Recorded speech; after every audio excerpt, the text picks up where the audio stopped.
जब मैं छोटा था और कॉलेज में पढ़ रहा था तब रूस और जापान के बीच युद्ध छिड़ा। उस समय समाचार पत्रों में जापान के संबंध में बहुत सी बातें छपा करती थी। उनमें एक बात यह भी थी कि जापान में समूरी जाति के लोगों ने अपने सब अधिकार वहां के राजा को दे दिए थे। उसके बाद जापान बड़ी उन्नति कर सका। हम लोग यह पढ़कर आश्चर्य और सराहना करते थे। उससे बढ़कर हमारे यहाँ के लोगों ने स्वराज्य स्थापित होने के बाद 1-2 वर्ष में एक उदाहरण उपस्थित करके दिखाया। हम भी अपने हजारों वर्षों के इतिहास को नहीं भूलेंगे। जो रियासतें अलग अलग स्थापित हो गई थी और एक प्रकार से भारत कई टुकड़ों में बटा हुआ था, वे सब टुकड़े एक हो गए। आज ब्रिटिश सरकार द्वारा भारत और देशी रियासतें मिलकर एक हो गई है। विराम। उसके बाद हमारे सामने यह प्रश्न आया कि भारत के लोग केवल स्वराज्य से ही सुखी नहीं हो सकते, उनको किसी न किसी प्रकार सुखी बनाना है। इस संबंध में सरकार ने अपनी ओर से प्राय सभी राज्यों में जिम्मेदारी और जागीरदारी उन्मूलन के कानून उपस्थित किए और वे कानून पास थे।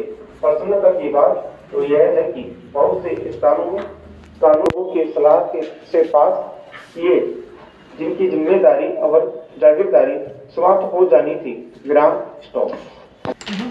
पढ़ो भाई। मैं आपके बारे में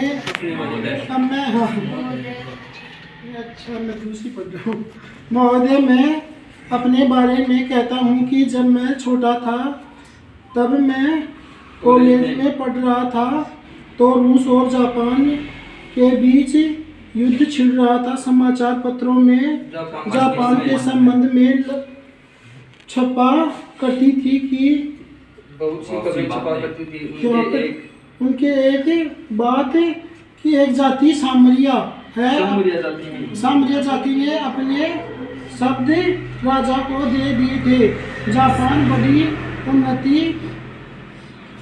उन्नति उसे हमें आश्चर्य यह है हम कि लोगों ने नहीं आगे पढ़ा। स्वराज्य होने के बाद 1-2 वर्षों में उदाहरण नहीं स्थित है।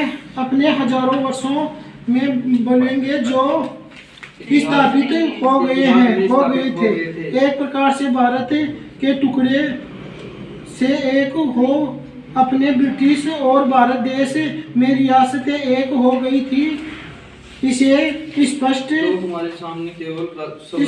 प्रश्न है कि भारत के लोग स्वराज्य से संतुष्ट नहीं है। उनको किसी न किसी प्रकार सुखी बनाना है। पराय राज्य में जिम्मेदारी और जागीरदारी उन्मूलन उपस्थित है। उन पास से प्रसन्नता की बात यह है कि यह कानून स्वीकारते होने के बाद लोगों की सलाह के पास जिम्मेदारी और जागीरदारी समाप्त हो जानी चाहिए। आप पढ़ो शुरू से पढ़ो। महोदय, मैं इस बारे में कहता हूँ कि जब मैं अपने बारे में कहता हूँ जब मैं छोटा था और कॉलेज में पढ़ता था, रूस और यूक्रेन के